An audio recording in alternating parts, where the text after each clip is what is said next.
I want to tell you about the moment everything changed for me. I was standing in front of a mirror, my reflection staring back at me with tired eyes, and I spoke a simple prayer. Nothing fancy, nothing complicated, just a few words about prosperity, about health, about peace. And within weeks, everything I asked for came rushing into my life like water breaking through a dam. But here's what haunted me. Here's what kept me awake at night, trembling with both excitement and terror. It wasn't just that my prayer worked. It was that I suddenly understood something so staggering, so impossibly simple, that I couldn't believe I'd missed it my entire life. And once I saw it, I couldn't unsee it. And neither will you. After today, the realization was this. I didn't get what I prayed for because some distant God decided to grant my wish. I got it because the subconscious mind doesn't know the difference between what's real and what's imagined. It accepts whatever you impress upon it. It's completely impersonal. It doesn't judge. It doesn't question. It just creates. You could be the worst person in the world or the kindest soul who ever lived, and your subconscious mind will still faithfully reproduce whatever you plant in it. That's the law. That's how it works. Every single time. Without exception. Now, I know what you're thinking. You're thinking this sounds too simple. You're thinking if it were really this easy, everyone would be living their dreams. Everyone would be healthy, wealthy, and radiantly happy. And you'd be right to think that. But here's where it gets interesting. Here's where the mystery deepens. Most people go their entire lives without ever truly impressing anything deliberate on their subconscious mind. They think they're choosing their thoughts, but they're just repeating the same mental patterns they learned when they were 5 years old. They're running software they didn't even know they installed. Your subconscious mind is creating your reality right now, this very second. It's been doing it your whole life. The question isn't whether it's working, it's always working. The question is, what are you feeding it? What images? What beliefs? What feelings are you impressing upon this infinite creative power that's operating through you? Because once you truly realize, not just intellectually but in every cell of your being, that you are the gardener of your mind and your life is the garden, everything becomes possible. Not someday, not eventually, right now. The impossible becomes inevitable. Let me show you exactly how this works. You see, most people live their entire lives backward. They wait for their circumstances to change before they change how they feel. They say things like, I'll be happy when I get the promotion. I'll feel confident when I lose the weight. I'll feel prosperous when I have money in the bank. And they wait, and they wait, and they wait, and nothing changes, because they've got the formula reversed. The subconscious mind creates from feeling, not from thinking, not from wishing, not from desperately wanting something you don't have, from feeling, from the emotional tone you hold within yourself, from the state of consciousness you inhabit moment to moment. When I stood in front of that mirror and spoke my prayer, I didn't beg. I didn't plead. I didn't hope something outside of me would take pity on my situation. I claimed it. I felt it as already done. I gave thanks for the answer before I saw any evidence of it in the physical world. And that's the key. That's the secret that's been hidden in plain sight in every spiritual tradition, every mystical teaching, every transformational philosophy throughout human history. You must feel the reality of your desire now, not tomorrow, not when it shows up. Now. Because the feeling is the prayer. The feeling is what impresses the subconscious. The feeling is what sets the creative forces of the universe into motion on your behalf. I've seen this work thousands of times. I've watched people transform their health, their relationships, their financial situations, their entire lives by understanding this one principle. And I've also watched people sabotage themselves year after year because they couldn't let go of the old feeling, the old story, the old identity. There was a woman who came to me once, desperate and broken. Her business had failed. Her husband had left her. She was living in a tiny room, barely able to afford food. And she asked me, Dr. Murphy, how can I possibly feel prosperous when I'm surrounded by poverty? How can I feel loved when I'm alone? How can I feel successful when everything I've touched has turned to dust? And I told her what I'm telling you now. Your circumstances are not your reality. They're the echo of your past thinking. They're the shadow, not the substance. The only reality that matters is the reality you're constructing in your mind right now, in this present moment, because your subconscious mind is neutral. It doesn't care about your current circumstances. It only cares about what you're impressing upon it now. So I gave her a simple practice. Every night before sleep, when the conscious mind is quiet and the subconscious is most receptive, I told her to imagine herself exactly as she wished to be. Not someday. Now. Living in a beautiful home, running a successful business, surrounded by love and respect, and most importantly, I told her to feel it, to generate the emotional state that would be natural if all of this were already true. She did this faithfully, night after night, and something remarkable happened, not overnight, not magically, but steadily, inexorably, her outer world began to rearrange itself to match her inner world. Opportunities appeared that seemed like coincidences but weren't. People came into her life at exactly the right moment. Resources showed up from unexpected places. Within a year, her entire life had transformed. Not because the universe decided to reward her for being a good person, but because she changed the impression she was making on her subconscious mind. This is not wishful thinking. This is not positive affirmations that you repeat while secretly believing the opposite. This is a scientific, lawful process. Your subconscious mind is the connection between your individual consciousness and the infinite intelligence that created the entire universe. When you impress a desire upon it with feeling and conviction, you set in motion forces that are far more powerful than your conscious will could ever be. Now, you might be wondering, how exactly do I impress my desire upon my subconscious mind? This is where most people stumble. They try to force it. They try to manipulate it. They use willpower and effort, thinking that the harder they push, the faster their desire will manifest. But here's the truth. Willpower alone will not change your subconscious conditioning. In fact, if your conscious desire conflicts with your subconscious belief, your subconscious will win every single time. This is why people set goals and never achieve them. This is why New Year's resolutions fail by February. The conscious mind says, I want to be wealthy. But the subconscious whispers, money is hard to come by. Rich people are greedy. You don't deserve abundance. And the subconscious always has the final word. So how do we bypass this conflict? How do we reprogram the subconscious mind so that it works for us instead of against us? The answer is feeling, emotion. The language of the subconscious is not logic or reason, it's feeling. Your subconscious mind responds to the emotional tone of your thoughts. When you think a thought with deep feeling, with conviction, with absolute certainty, your subconscious accepts it as true. It doesn't question, it doesn't analyze, it simply accepts and begins to manifest. This is why affirmations work, but only when done correctly. Most people repeat affirmations like robots. They say, I am wealthy, I am wealthy, I am wealthy, while feeling poor, while worrying about bills, while doubting every word that comes out of their mouth. And then they wonder why nothing changes. You must feel the reality of your desire as if it were already true. You must enter into the state of the wish fulfilled, not tomorrow, not when circumstances change. Right now, in this very moment, you must assume the feeling of your desire being already accomplished. Let me give you an example. Suppose you desire financial freedom. Don't just repeat the words, I am financially free.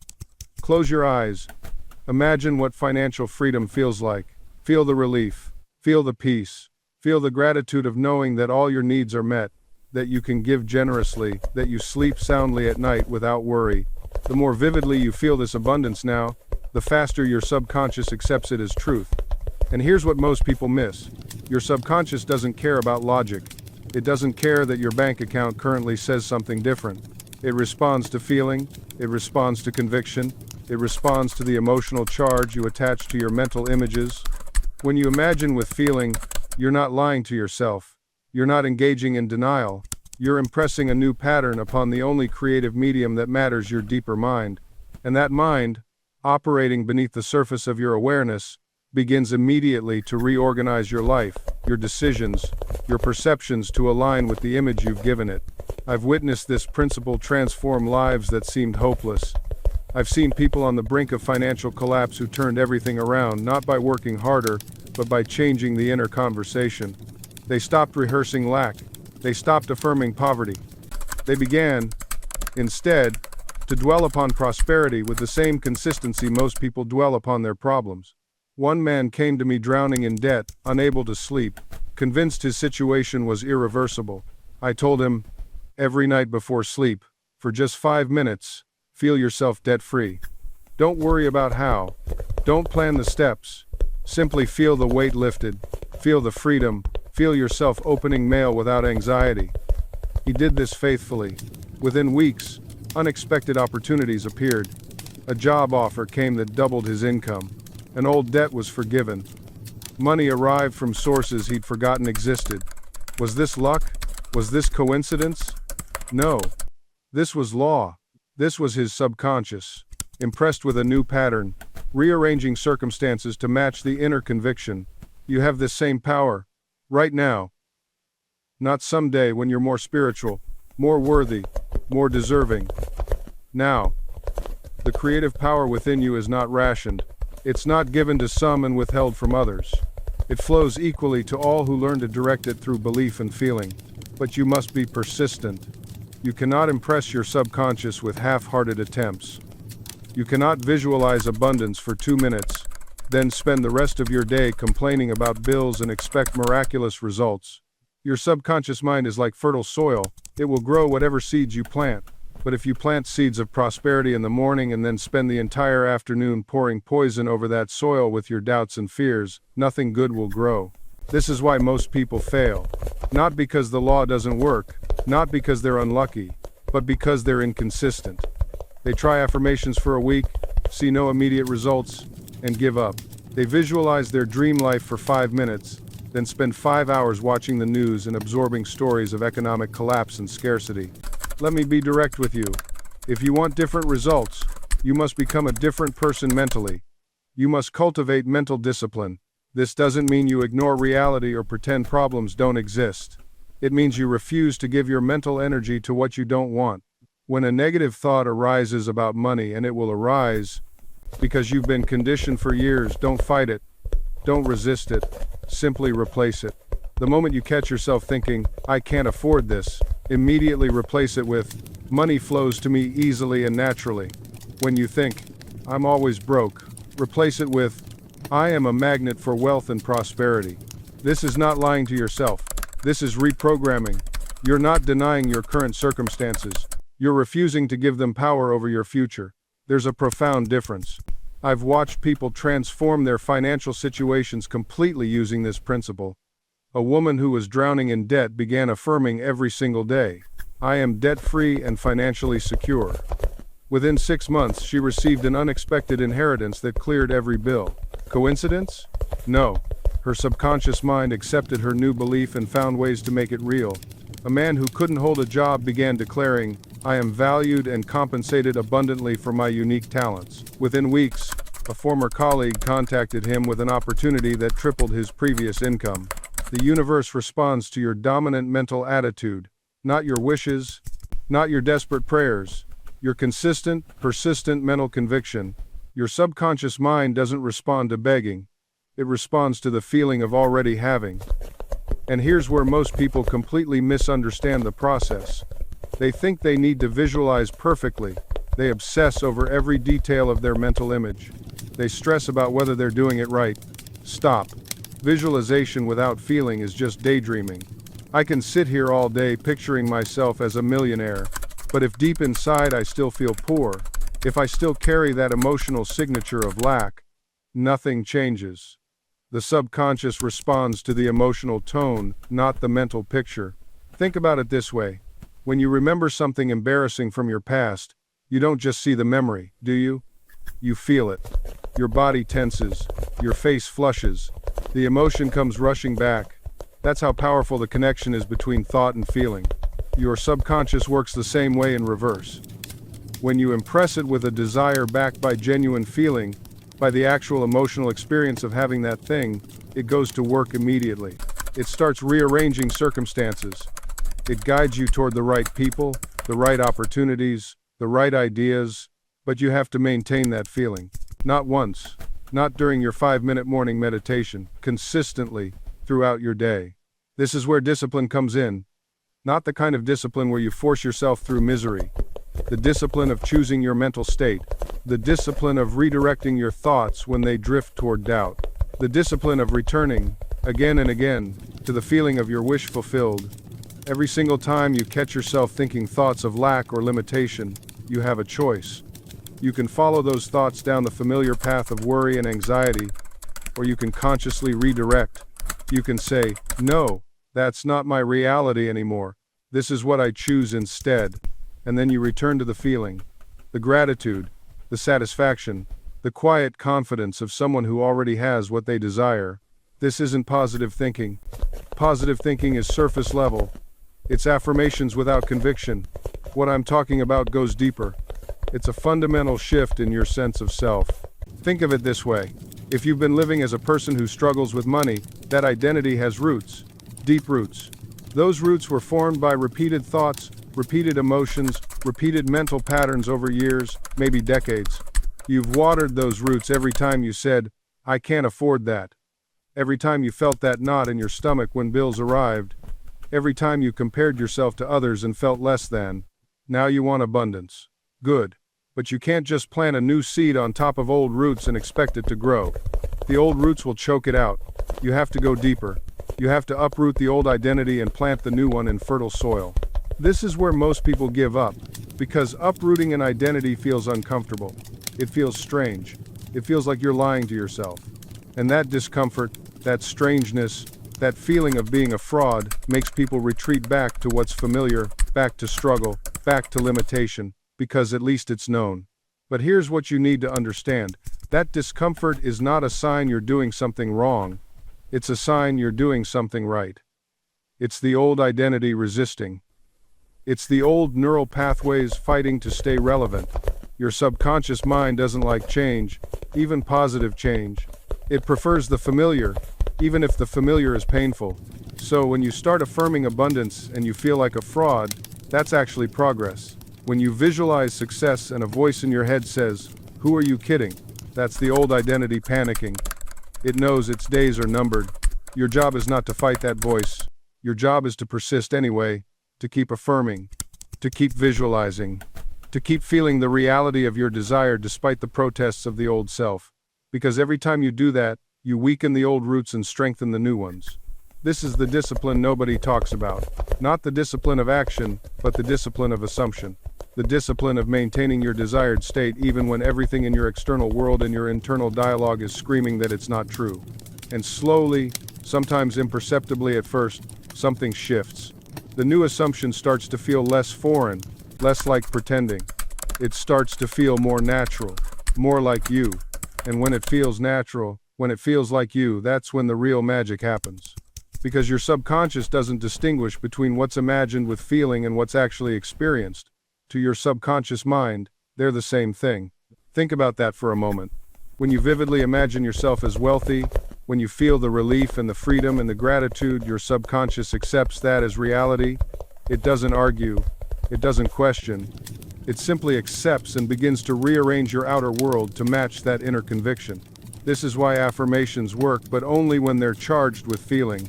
Saying, "I am wealthy," while your stomach churns with anxiety about bills, that's a mixed message. Your subconscious feels the anxiety more than it hears the words. And feelings always win. But when you say, "I am wealthy," and you pause, close your eyes, and genuinely feel grateful for the abundance flowing into your life, even before you see it now, you're speaking the language your subconscious understands. Now you're impressing the right pattern. I've seen this work in the most unexpected ways. A woman once told me she'd been affirming prosperity for months with no results. She was frustrated, ready to give up. When I asked her how she felt while affirming, she admitted she felt desperate, scared, like she was trying to convince herself of something that couldn't possibly be true. So I had her try something different. Instead of affirming, "I am wealthy," I asked her to simply recall a time when she felt genuinely grateful.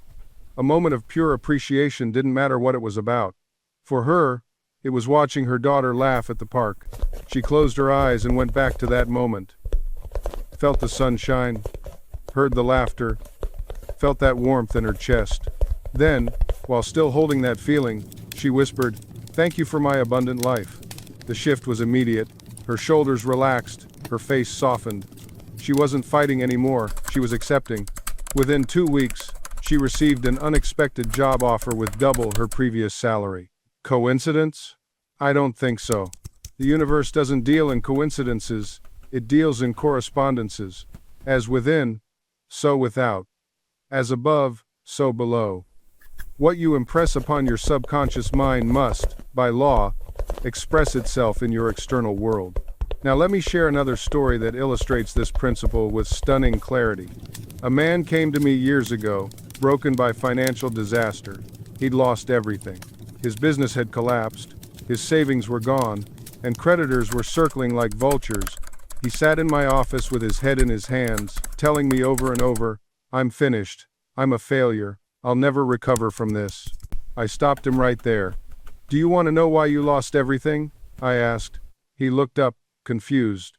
"Because you've been saying these exact words in your mind for months before it happened. You've been rehearsing failure, you've been practicing poverty, and your subconscious mind, being the faithful servant it is, gave you exactly what you kept affirming." He was stunned, but then I saw something shift in his eyes. Recognition, he remembered. The anxiety attacks at 3 in the morning, imagining worst-case scenarios. The constant worry about cash flow. The obsessive mental rehearsals of confrontations with creditors. He'd been programming himself for disaster without even realizing it. "Here's what we're going to do," I told him. "Starting tonight, before you sleep, you're going to enter a state of drowsiness and imagine yourself successful. Not struggle, not effort, not climbing back up. Already successful, already prosperous. You're going to feel the reality of success in your body as vividly as you felt the fear of failure." He committed to this practice. Every night, without fail. Within 6 months, he'd launched a new venture that exceeded his previous success. Within 2 years, he was wealthier than he'd ever been. But here's what most people miss. What changed wasn't the external circumstances. What changed was his internal relationship with money. He stopped seeing wealth as something fragile that required white-knuckled control. He started seeing it as energy, something that flows, circulates, and naturally returns when you trust the process. This is where most advice about financial loss gets it catastrophically wrong. They tell you to be more careful, more conservative, more afraid. They want you to build higher walls around what little remains. But that's the consciousness of scarcity talking, and scarcity consciousness can only produce scarcity results. The truth is this: your subconscious mind doesn't distinguish between $1 and $1 million. It only recognizes the feeling tone, the emotional conviction behind your thoughts. When you affirm prosperity while simultaneously clutching what you have in fear, you're sending mixed signals. It's like pressing the accelerator and brake at the same time. I've watched this pattern repeat itself dozens of times. Someone loses money, then spends the next 5 years playing it safe, only to remain exactly where they were, or worse, slide backward. Meanwhile, someone else loses the same amount, maintains their prosperity consciousness, and rebounds within months. The difference isn't luck. It isn't connections. It isn't even intelligence. It's the internal conviction that wealth is your natural state. Here's a practice that has transformed countless lives. Every morning, before the doubts can crowd in, spend 5 minutes in absolute conviction that infinite abundance is flowing toward you. Don't beg, don't plead, don't try to figure out how it will happen.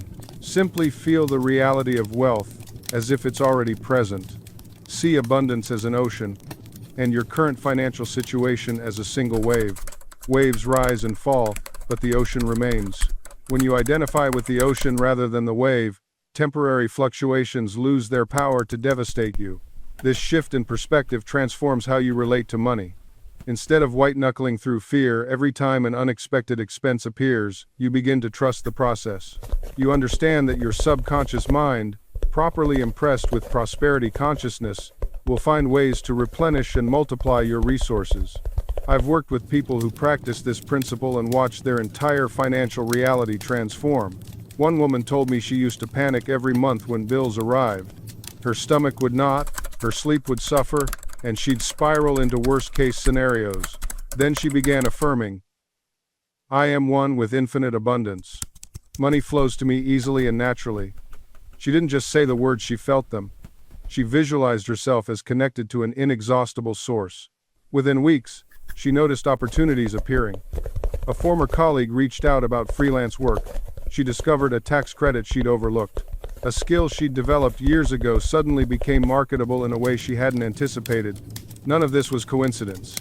Her subconscious mind, impressed with the belief in abundance, began orchestrating circumstances to match that belief. This is the creative power of consciousness at work. Your subconscious doesn't distinguish between a real experience and one vividly imagined with feeling. When you repeatedly imagine prosperity, when you feel wealthy in your mind and emotions, your subconscious accepts this as instruction and begins manifesting conditions to match. But here's what trips people up. They want the manifestation immediately. They affirm abundance for 3 days, check their bank account, see no change, and declare it doesn't work. This is like planting a seed, digging it up the next day to see if it's growing, then complaining that gardening is nonsense. Your subconscious mind works on its own timetable, not yours. It orchestrates events, lines up circumstances, shifts your energy, and rearranges your world in ways you can't see from the surface. Sometimes the manifestation happens quickly because there's little resistance. Other times, it takes longer because your subconscious needs to dissolve years of contrary conditioning first. Think of it this way. If you've spent 20 years believing you're unworthy of love, and you suddenly start affirming "I am deeply loved," your subconscious doesn't just flip a switch. It begins to slowly rewire neural pathways, shift your behavior, change how you perceive interactions, and eventually draw different people into your life. This process is happening even when you see no external proof. The key is persistence without desperation. You plant the seed with feeling, water it with repetition, and then trust the soil to do its work. You don't stand over the garden with clenched fists demanding that the tomatoes appear by Thursday. You continue your daily affirmations with calm expectancy, knowing the unseen machinery is working on your behalf. I've seen people transform their entire lives through this practice, but the ones who succeed all share one trait. They didn't quit during the silence. They understood that the gap between planting and harvest is where faith lives. They kept affirming abundance even when bills piled up.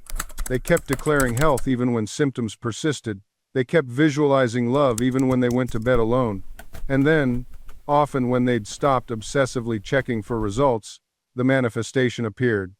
Not because the universe suddenly decided to cooperate, but because their subconscious had finally accepted the new belief as fact, and reality rearranged itself to match. This is why I tell you, commit to your mental diet for at least 30 days without judgment. Speak to your subconscious every morning and night. Feed it the images and feelings of your fulfilled desire. Then release it and go about your day with quiet confidence.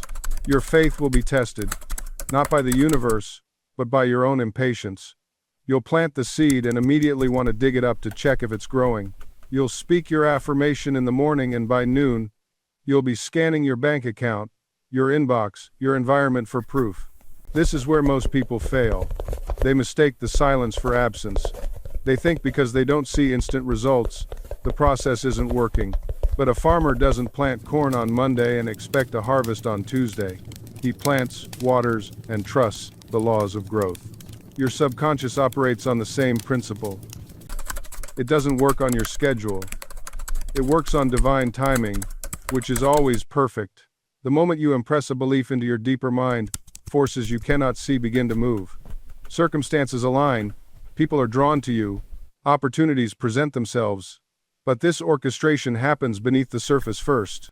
I once counseled a woman who wanted to heal a relationship with her daughter.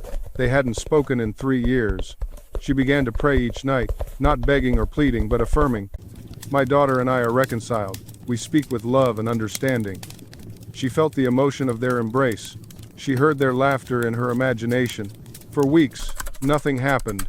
No call, no letter. She was tempted to give up, to declare it hopeless. But she persisted. Then one afternoon, she ran into her daughter's best friend at a market, someone she hadn't seen in years. That chance meeting led to a conversation, which led to a softening, which led to a phone call. Within a month, mother and daughter were reunited. Was it coincidence? No. It was the subconscious mind, rearranging the chess pieces of life according to the pattern she had impressed upon it. Your job is not to figure out how.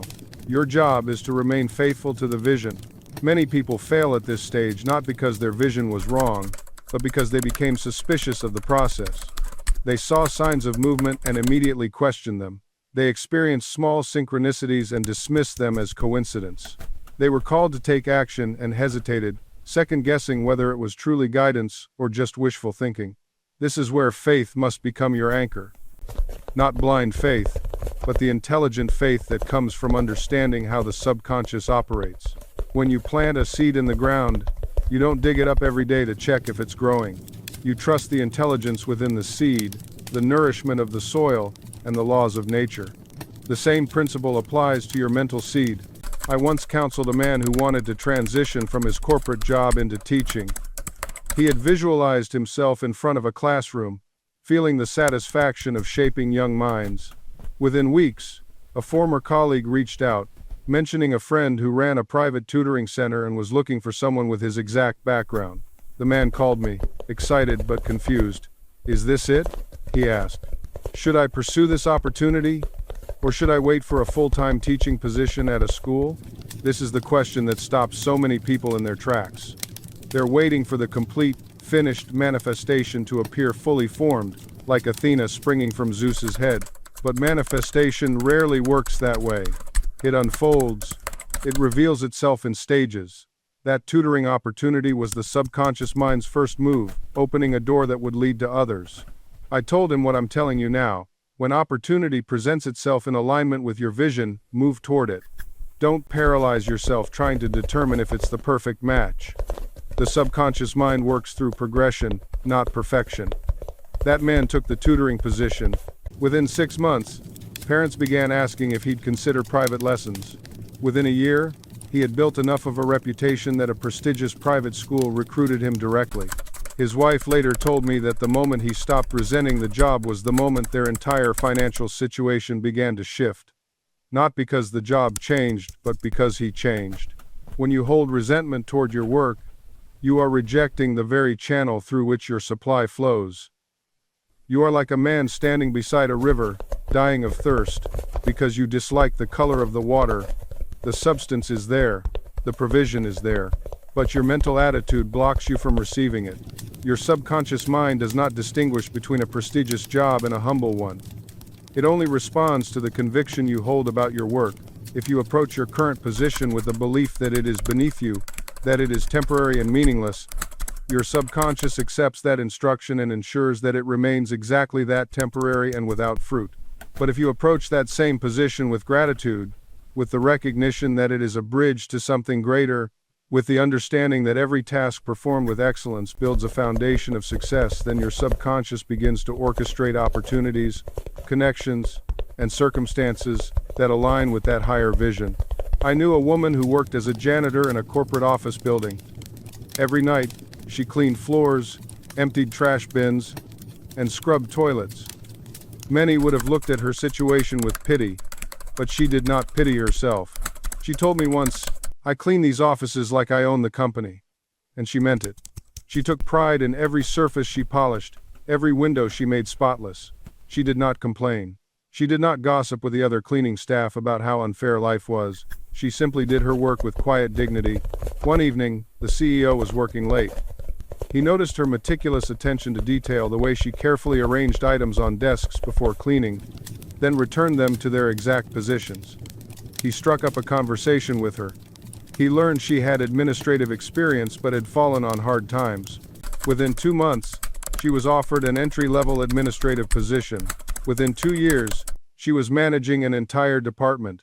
The businessman told me later that hiring her was the best decision his company ever made, not because she was the most skilled candidate on paper, but because his subconscious mind guided him to see potential where others saw only hardship. He learned to trust that inner wisdom, and it transformed not just his hiring practices but his entire approach to business. You see, when you cooperate with your subconscious mind, you begin to operate from a place of infinite intelligence. You stop making decisions based solely on surface appearances. You start recognizing the deeper patterns, the hidden opportunities, the synchronicities that others dismiss as mere coincidence. This is not magical thinking. This is practical mysticism at its finest. Your subconscious mind knows things your conscious mind cannot possibly know. It processes information at speeds that would make the most advanced computer seem primitive. It connects dots across vast distances of time and experience. When you learn to listen to it, to trust it, to work with it rather than against it, you unlock capabilities that seem almost superhuman to those who remain trapped in purely rational thinking. But here's what most people get wrong about intuition and subconscious guidance. They wait for some dramatic sign, some unmistakable signal that practically screams instructions at them. That's not how it works. Your subconscious speaks in whispers, in gentle nudges, in subtle feelings of rightness or wrongness. It communicates through what you might call hunches or gut feelings or sudden inspirations that seem to come from nowhere. I knew a writer who struggled for years to complete his novel. He would force himself to write every day, grinding out words that felt lifeless and hollow. Then one evening, while washing dishes of all things, an entire scene appeared in his mind fully formed. He dropped everything, ran to his computer, and the words flowed effortlessly. That wasn't random. That was his subconscious mind finally breaking through the resistance his conscious effort had created. You see, this is why so many people fail at manifestation. They think harder is better. More visualization, more affirmations, more journals, more vision boards. They turn it into a second job. And what happens? The subconscious mind recoils. It says, "This feels like struggle, like desperation. You're telling me we don't have this thing, so I'll keep creating that reality." The truth is, your subconscious mind is always listening, but it responds to feeling, not force. It doesn't care how many hours you spent visualizing. It cares how you felt in those moments. Were you relaxed and receptive, or were you clenched with anxiety, trying to make something happen? I worked with a woman who wanted to heal a chronic health condition. For years, she'd been fighting it. Fighting her body, fighting the diagnosis, fighting every symptom. She tried everything: diets, supplements, therapies, affirmations said through gritted teeth. Nothing changed. Why? Because fighting is resistance. And resistance tells your subconscious mind, this problem is real, it's powerful, and I'm at war with it. Then one day, she shifted. Instead of fighting her body, she started thanking it. She'd lie in bed at night and just appreciate her body for everything it was doing right: her heart beating, her lungs breathing, her cells renewing. She stopped obsessing over the illness and started dwelling in the feeling of wellness, even for just a few minutes each day. Within 3 months, her symptoms began to fade. Within 6, her doctors were baffled. They called it spontaneous remission, but there was nothing spontaneous about it. She stopped resisting and started allowing. She stopped forcing and started feeling. She got out of her own way, and her subconscious mind did what it does best: it created her inner reality in her outer world. Within 3 months, her relationship transformed. Not because he changed, but because she changed. He became more affectionate, more present, more emotionally available. Why? Because she was no longer broadcasting fear and lack. She was broadcasting love and sufficiency. This is the law in action. Your subconscious doesn't care about your relationship status, your bank account, or your job title. It cares about the feeling you're feeding it. It cares about the vibration you're holding. And it will always match your inner world with your outer circumstances. Now let me address something that causes tremendous confusion: the role of action. People ask me all the time, do I just sit around visualizing, or do I take action? And the answer is both. But the order matters. You don't take action to make it happen. You take action because it feels natural, because it's inspired, because your subconscious is guiding you toward the next logical step. There's a huge difference between forced action and inspired action. Forced action comes from fear. It's frantic, it's exhausting, it's trying to control every detail because you don't trust the process. Inspired action comes from faith. It's effortless, it's energizing, it's following the gentle nudges your subconscious sends when you're aligned with your desire. Here's how you know the difference. Forced action feels like pushing a boulder uphill. Inspired action feels like surfing a wave. One depletes you, the other propels you. I knew a man who wanted to start a business. He spent months in forced action, networking frantically, cold calling hundreds of people, staying up until 2 a.m. working on proposals that went nowhere. He was exhausted, frustrated, and no closer to his goal. Then he learned this principle. He stopped forcing. He spent 15 minutes every morning in visualization, feeling the success of his business as if it were already real. He imagined clients calling him, thanking him, referring others. He felt the satisfaction, the financial freedom, the creative fulfillment, and then something shifted. He felt inspired to reach out to an old college friend, not to pitch anything, just to reconnect. That conversation led to an introduction. That introduction led to a partnership. That partnership became the foundation of a seven-figure business. Was it the visualization alone? No. Was it the action alone? No. It was aligned action born from an aligned state. That's the distinction most people miss. They think manifestation is about doing more, hustling harder, forcing outcomes. But forcing comes from lack, and lack creates more lack. True manifestation is effortless in the sense that it flows from who you've become internally. The action you take doesn't feel like struggle, it feels like natural expression. Think about a river carving through rock. Does the river force? Does it strain? No, it flows consistently, and over time, the path opens. That's how aligned action works. It's persistent, yes, but it's not desperate. There's a knowingness behind it. You see, your subconscious doesn't respond to effort, it responds to conviction. When you try to force something, you're actually broadcasting the frequency of "I don't have this yet, so I must fight for it." And the subconscious says, "Okay, you don't have it," and keeps creating that reality. But when you move from inner certainty, when you've already accepted it as done in consciousness, your actions become magnetized. Doors open that you didn't even know existed. People show up, resources appear, timing aligns in ways that feel almost miraculous. I've watched this pattern repeat countless times. The person who stops chasing gets chosen. The person who releases control finds the path clears. Not because they stop caring, but because they stop contradicting their own desire with the energy of lack. Here's what I want you to understand deeply. Your external world is always reflecting your internal world, not your wishes, not your hopes, your assumptions, your dominant mental atmosphere, what you've accepted as true about yourself and your life.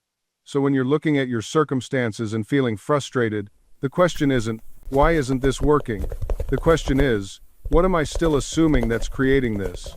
Because I promise you, nothing in your outer world is random. Every condition, every relationship, every limitation is a perfect mirror of a belief you've been feeding. And the moment you shift that belief at the subconscious level, the outer world has no choice but to reorganize itself. That's why I get so excited when people start to grasp this. Because it means you're not a victim anymore. You're not sitting around waiting for the universe to decide when you're worthy. You're not hoping for a lucky break or the right timing. You're recognizing that you are the operant power in your reality. And here's where it gets even more empowering. Your subconscious doesn't need proof to believe something. It doesn't need evidence. It doesn't need logic. It needs repetition, feeling, and acceptance. That's it. Think about that for a second. You don't have to convince your subconscious mind with facts. You don't have to show it your bank statement or your medical records or your relationship history.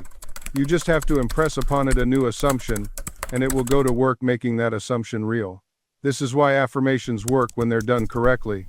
Not as hollow words you repeat while doubting yourself, but as declarations you saturate with feeling and conviction.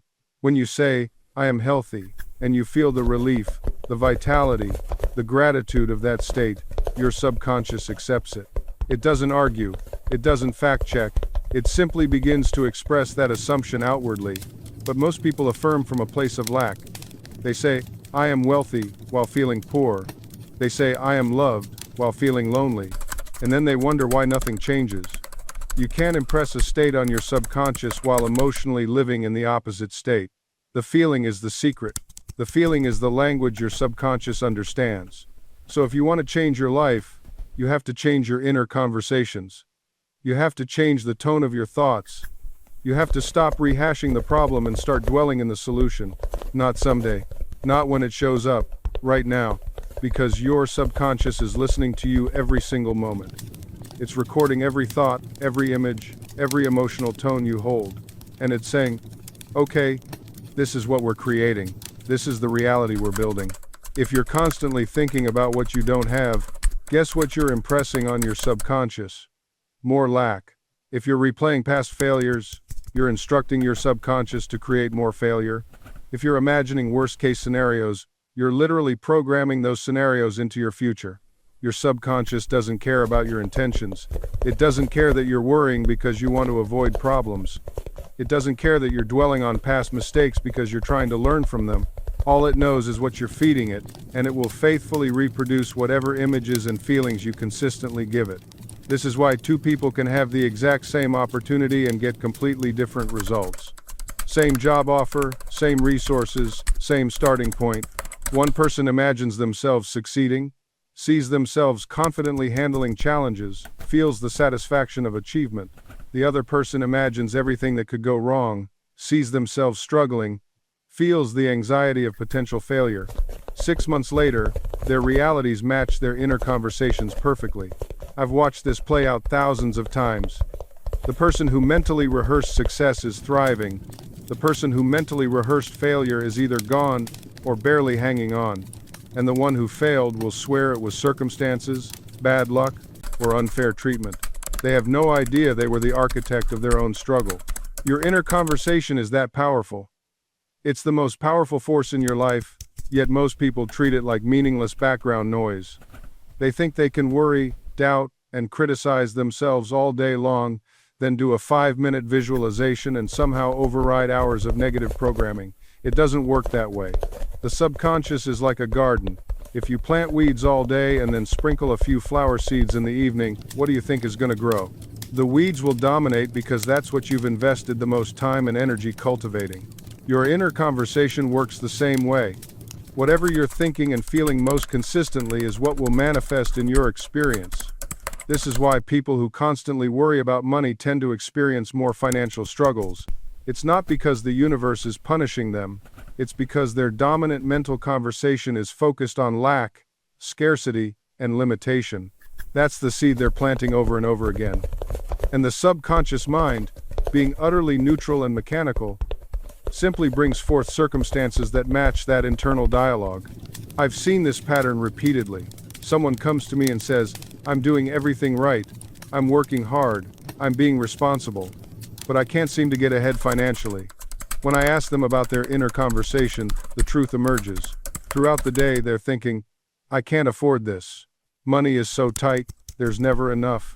I'm always behind." That's their mental garden. And no amount of external effort can overcome that internal programming. The same principle applies to health. If your dominant inner conversation revolves around illness, symptoms, and physical decline, your body responds accordingly. Your subconscious doesn't judge whether these thoughts are helpful or harmful. It simply accepts them as instructions and works to make them real in your physical experience. Here's what makes this so insidious. Most people aren't even aware of their dominant mental conversation. It runs like background music, so constant that they've stopped noticing it. They might consciously affirm abundance for 5 minutes in the morning, then spend the next 16 hours unconsciously affirming lack, and they wonder why nothing changes. The question then becomes, how do you change this pattern? How do you shift your dominant mental conversation from what you don't want to what you do want? The first step is awareness. You must become conscious of your habitual thoughts. Start paying attention to what you're saying to yourself throughout the day. Notice the recurring themes. Are you building yourself up or tearing yourself down? Are you focused on problems or solutions? Are you dwelling in fear or faith? This awareness itself is transformative. The moment you catch yourself in a negative thought pattern, you've created a choice point. You can either continue on that path or deliberately choose a different thought. Think of it like this. Every negative thought is a train pulling into the station of your mind. In the past, you would automatically board that train, letting it carry you through tunnels of worry, valleys of fear, and wastelands of doubt. But now, with awareness, you're standing on the platform watching the train arrive. You can see it coming. You can read its destination sign. And you have the power to simply let it pass through the station without boarding. This doesn't mean the train won't come. Negative thoughts will still arrive, that's part of being human. But you're no longer a helpless passenger. You're the station master, deciding which trains you'll board and which you'll let pass by. Let me share something that changed everything for me. I used to think that positive thinking meant forcing myself to be happy all the time, plastering a fake smile over genuine pain. That's exhausting and ultimately ineffective. True mental transformation isn't about denial, it's about redirection.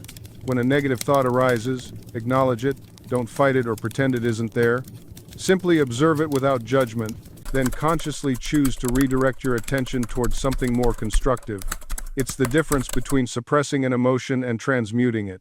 For example, if you catch yourself thinking, "I'm going to fail at this," you might acknowledge, "I'm feeling afraid right now. That's understandable, this matters to me." Then redirect. What would success look like? What's one small step I can take right now toward that vision? See what happened there? You honored the feeling without letting it control the narrative. You transformed fear into fuel for action. This practice becomes easier with repetition. Your brain is incredibly adaptive. Neuroscientists call it neuroplasticity, your brain's ability to form new neural pathways throughout your life. Every time you choose a constructive thought over a destructive one, you're literally rewiring your brain. You're creating new highways of thought that become easier to travel with each use. The old negative pathways don't disappear immediately, but they do fade when you stop traveling them. Think of them like paths through a forest. The more you walk a particular path, the clearer it becomes. The paths you abandon gradually grow over with vegetation until they're barely visible. This is why breaking free from negative programming requires conscious, deliberate effort. You're not just trying to think differently, you're literally rewiring the physical structure of your brain. You're creating new neural pathways while allowing old, destructive ones to fade away. And here's something incredible. Your brain doesn't distinguish between a vividly imagined experience and a real one. This has been proven in study after study. When Olympic athletes visualize their performance, the same neural networks fire as when they're actually competing. When pianists imagine playing a piece, brain scans show activity in the motor cortex, as if their fingers were actually moving across the keys. This means that when you consciously visualize success, prosperity, or happiness with emotional intensity, your brain is building the neural infrastructure for that reality. You're not just fantasizing, you're actually training your nervous system to recognize and create the conditions you desire. Let me give you a practical example. Say you've been programmed to believe that public speaking is terrifying. Every time someone asked you to speak in front of a group as a child, you saw adults looking nervous about it. Maybe a teacher embarrassed you once when you stumbled over words. Over years, your brain built a superhighway that connects public speaking with danger, humiliation, anxiety. Now you want to overcome this fear. Simply deciding "I won't be nervous" doesn't work, does it? That's because you're trying to use willpower to fight against physical neural pathways.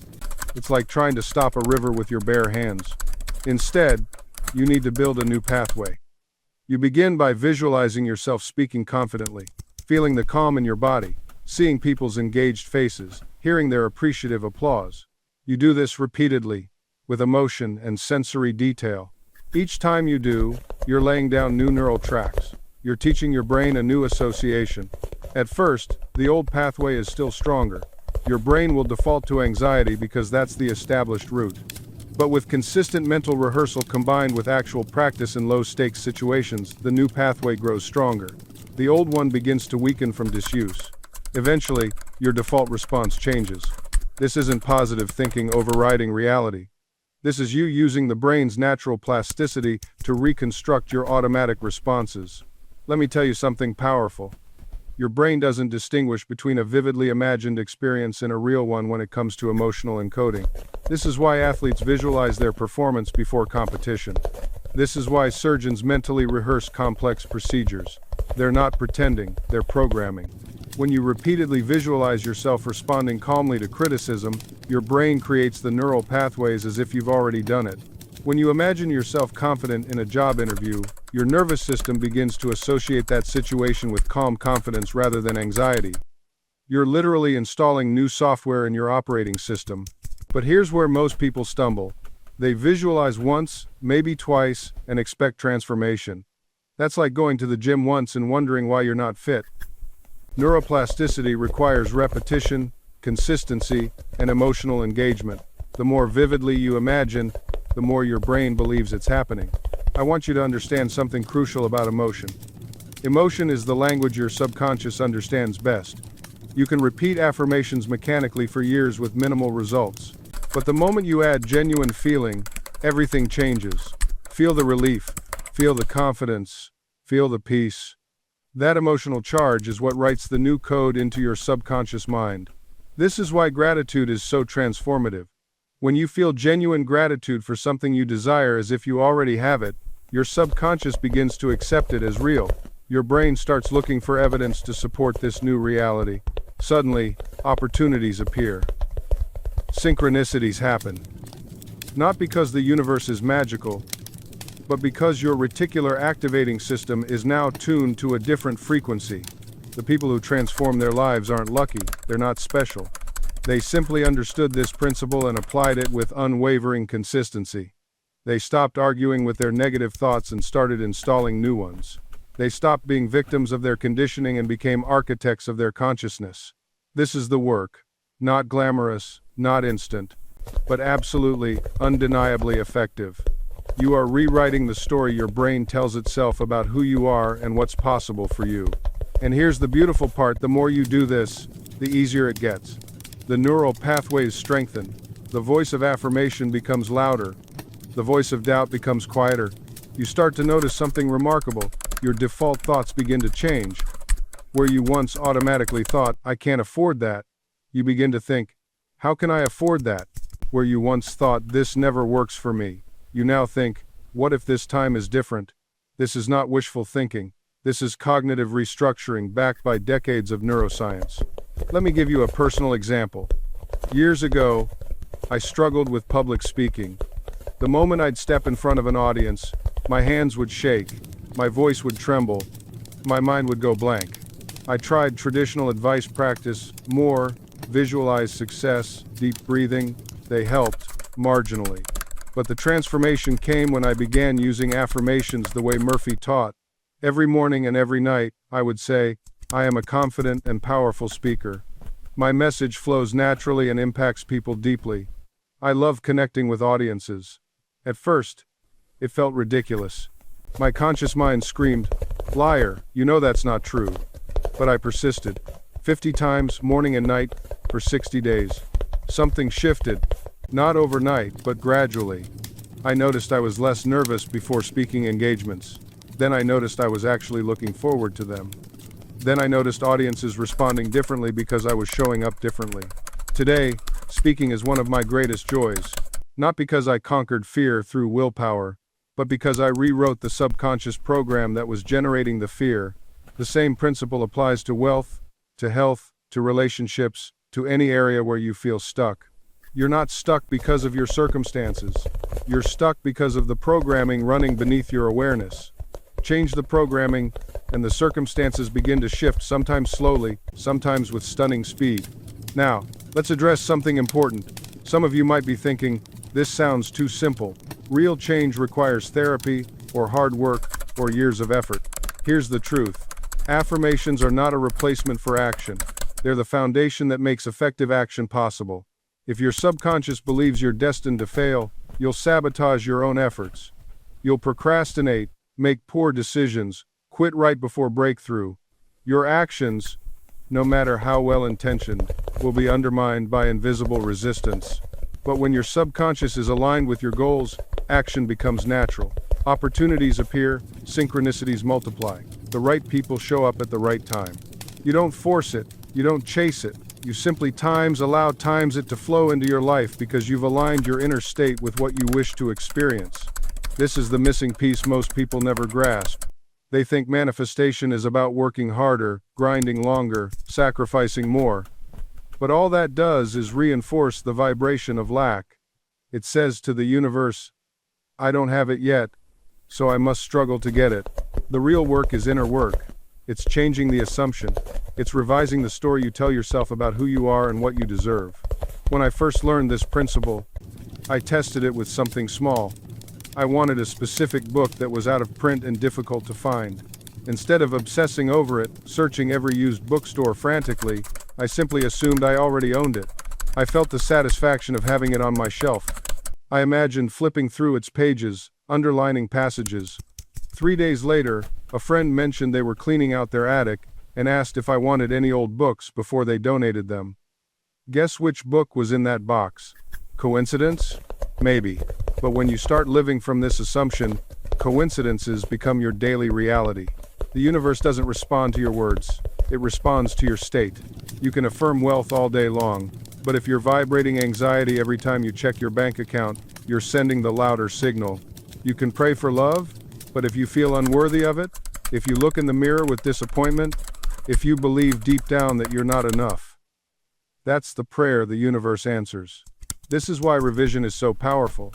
It allows you to rewrite the emotional signature of past events. It changes the meaning you assign to your experiences, which changes your state, which changes what you attract going forward. A woman I knew had been rejected for promotion after promotion. She carried that rejection like a badge. It became her identity. "I'm the one who gets overlooked," she'd say. I introduced her to this teaching. Instead of replaying those rejections, she revised them. In her mind, each interview ended differently. She heard yes instead of no.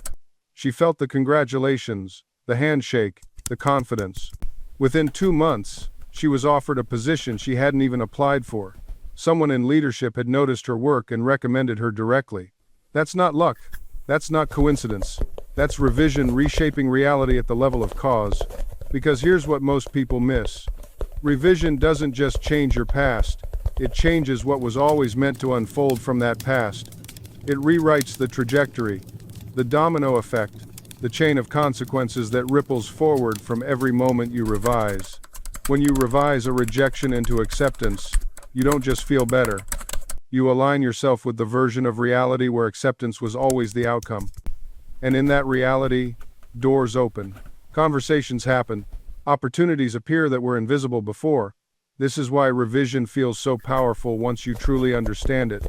You're not manipulating, you're not forcing, you're selecting, you're choosing which version of the past feeds into your present moment. And the subconscious doesn't argue. It doesn't fact check. It accepts the revision as truth and begins building your future from that new foundation. Let me give you another example. A man had been estranged from his brother for over 5 years. They'd had a bitter argument about family responsibilities, and neither would back down. Every holiday was tense. Every family gathering was awkward. The resentment grew deeper with time. He came across the concept of revision and decided to try it. Every night before sleep, he revised their last conversation. Instead of remembering the shouting, the accusations, the slammed door, he replayed it differently. He imagined his brother smiling. He imagined them both laughing about the misunderstanding. He imagined a warm hug and a promise to stay in touch. He did this consistently for 3 weeks. He didn't reach out. He didn't force contact. He just revised. Then, out of nowhere, his brother sent him a text. Simple. Brief. "Hey, been thinking about you. Hope you're doing well." That text led to a phone call. That phone call led to coffee. That coffee led to reconciliation. And today, they speak regularly. The relationship isn't just repaired.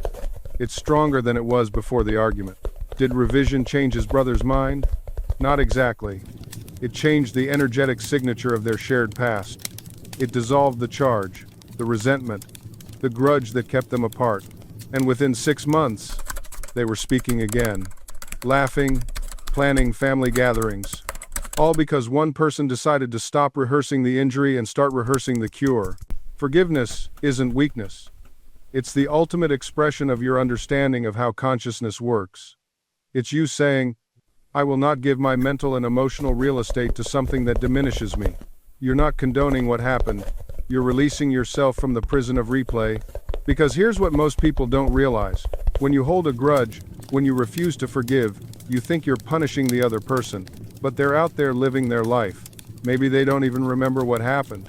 Maybe they've moved on completely. But you're still there. Still in that moment. Still bleeding from a wound that could have healed years ago. That's not justice. That's self-inflicted suffering. And your subconscious doesn't care about justice. It doesn't care who was right or wrong. It only cares about what you're feeding it, day after day, thought after thought. Feed it resentment, it produces bitterness, anxiety, and disease. Feed it forgiveness, it produces peace, health, and freedom. The choice has always been yours.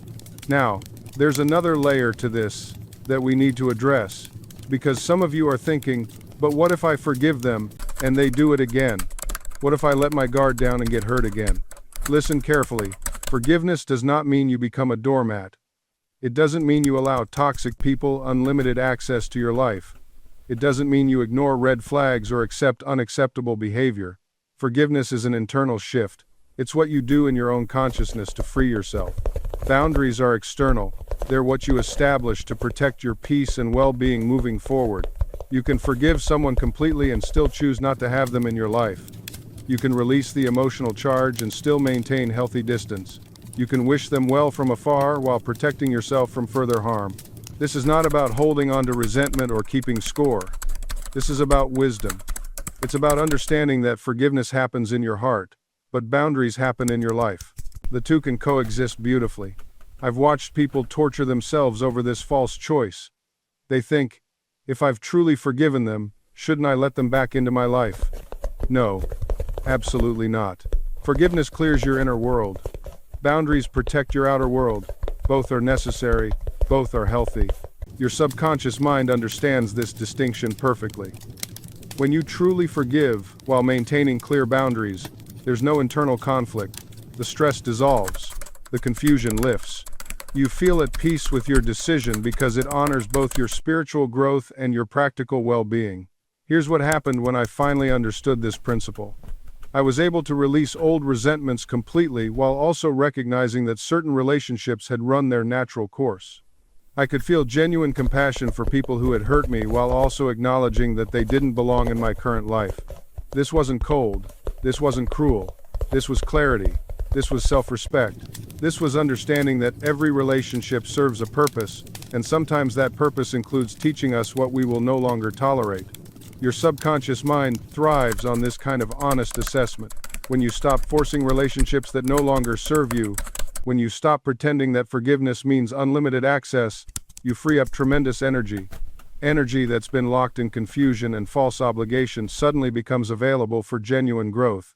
Think about a garden. When you remove weeds, you're not being hateful toward the weeds.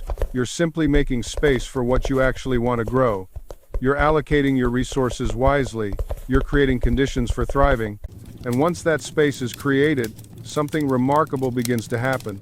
Your inner dialogue starts to shift, not because you forced it, not because you're repeating affirmations you don't believe, but because you're no longer feeding the narrative that was keeping you small.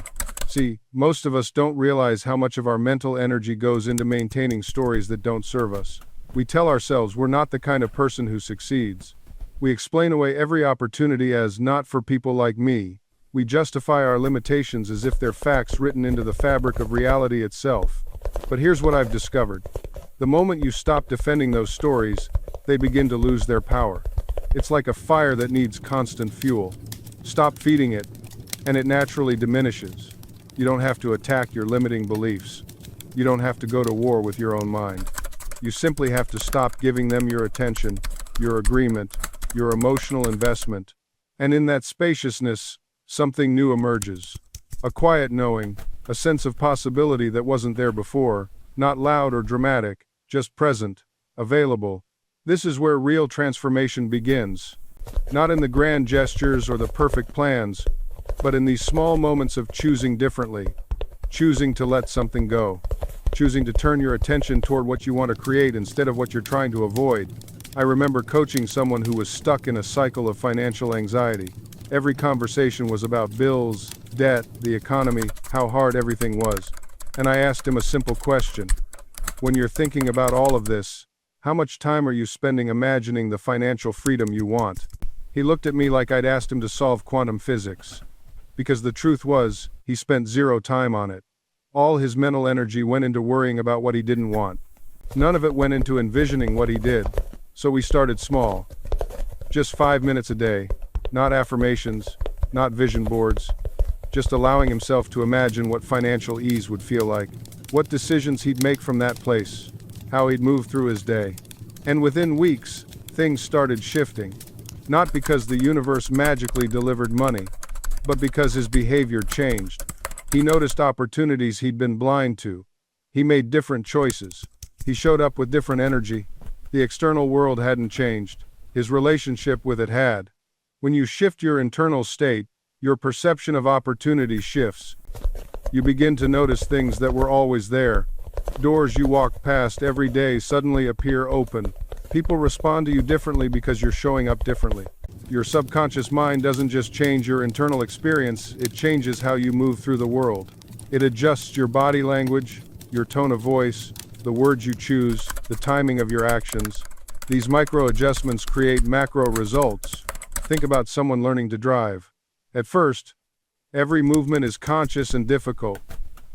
Check the mirror, signal, check the blind spot, turn the wheel, adjust speed. It's overwhelming, but after months of practice, you drive across town while having a conversation, changing the radio, thinking about your day. Your subconscious has taken over. The same process applies to success, to confidence, to prosperity. When you impress the subconscious mind with a new pattern, it becomes automatic. You don't have to force confidence, you become confident. You don't have to remember to look for opportunities, your mind spots them automatically. This is why affirmation work feels awkward at first but becomes natural over time. You're training a new automatic response. You're creating a new default setting. I worked with a woman who wanted to improve her relationships but kept attracting the same patterns. Every partner was emotionally unavailable. Every friendship felt one-sided. She was convinced the world was full of takers. But when we examined her beliefs, we found a deep conviction that she wasn't worthy of reciprocal love. Her subconscious was screening for people who would confirm that belief. She literally couldn't see the available, generous people around her. Her filter excluded them. She began working with a simple technique. Every night before sleep, she would visualize herself in a healthy, balanced relationship. She felt the feeling of being valued, respected, and loved. She impressed this image on her subconscious repeatedly. Within weeks, her social interactions changed, not because different people appeared, but because she responded to people differently. Someone who had been interested in her for months suddenly became visible to her. A friendship she had dismissed as casual deepened into genuine connection. This is the principle of consciousness creating circumstances. You don't change the circumstances and then feel different. You change your consciousness, and the circumstances reorganize themselves around your new state of being. Another person I worked with was convinced he was unlucky in business. Every venture he started would show initial promise, then inexplicably collapse. He would point to economic conditions, bad timing, unreliable partners, always something outside himself. When we examined his inner conversations, we found the real culprit. He would say to himself, "This is going well, but it won't last. Something always goes wrong for me. I'm just not one of the lucky ones." He was programming failure even while working toward success. His subconscious mind, ever faithful, was arranging circumstances to match his dominant expectation. Not because the universe was against him, but because he was against himself. We began working with the technique of scripting his business success in present tense. Money flows to me easily and consistently. My business relationships are mutually beneficial and enduring. I am naturally fortunate in my ventures. At first, his conscious mind rebelled. "But that's not true," he protested. "I have a track record of failure." And I explained what you must understand. Your subconscious doesn't care about your track record. It only cares about your current habitual thinking. The past has no power except the power you give it through repeated mental reference. Within weeks, his entire business landscape transformed. A partnership that had been contentious suddenly became collaborative. An opportunity he had overlooked revealed itself as highly profitable. His inventory, which had been moving slowly, began selling at an unprecedented rate. Nothing external had changed except everything changed. His shift in consciousness created a shift in his reality. This is not metaphysical theory, this is practical psychology. Your subconscious mind controls your perception, your emotional state, your decisions, your actions, and even the subtle energies you broadcast that influence how others respond to you.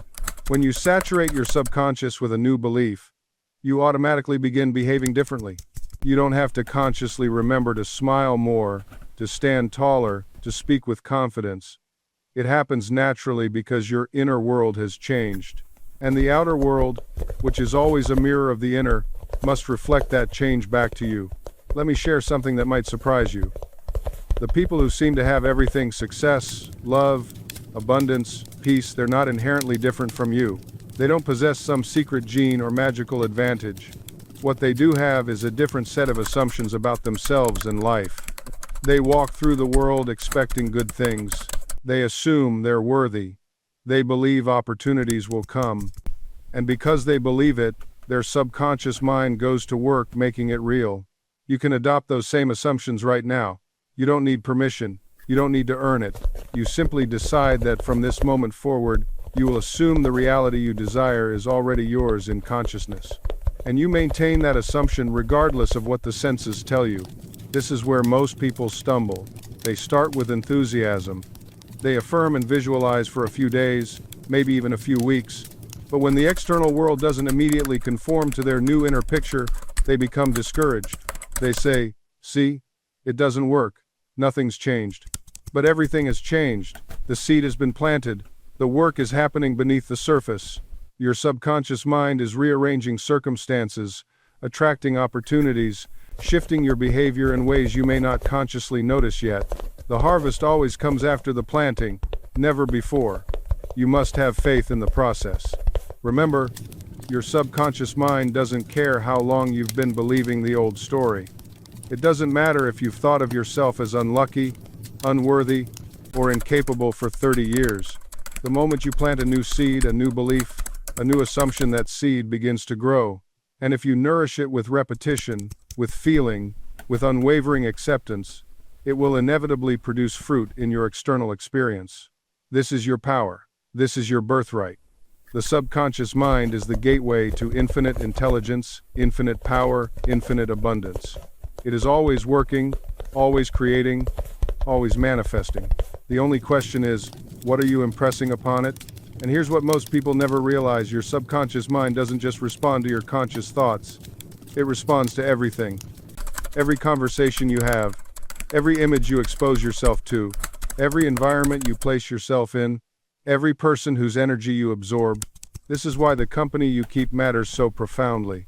If you surround yourself with people who complain, who speak lack, who dwell in limitation, their consciousness begins to seep into yours. Not because they're bad people, but because consciousness is contagious. Energy transfers. Beliefs are infectious. Joseph Murphy taught that you must guard the entrance to your mind like a sacred temple. You are the gatekeeper. You decide what thoughts, what words, what influences get to enter. And anything that contradicts your desired outcome must be gently but firmly turned away. Think of your mind as a garden. You are the gardener. The subconscious is the soil, rich, fertile, ready to grow whatever seeds you plant. But here's the thing about soil: it doesn't discriminate. It will grow weeds just as readily as it grows roses. It will manifest fear just as powerfully as it manifests faith. So you must become vigilant. You must become intentional. You must cultivate awareness of what you're planting, moment by moment, thought by thought, word by word. And when you catch yourself planting weeds, thoughts of doubt, fear, unworthiness, you don't condemn yourself. You don't spiral into guilt. You simply recognize it, pull it out by the root, and plant something beautiful in its place. This is the practice. This is the discipline. This is the path that separates those who dream from those who manifest, those who hope from those who create, those who wish from those who command reality itself. Because at the end of the day, your life is not happening to you. It's happening through you. Your subconscious mind is not a passive receiver, it's an active creator. And you, through your conscious choices, through your deliberate thoughts, through your persistent feelings, are the director of this magnificent creative power.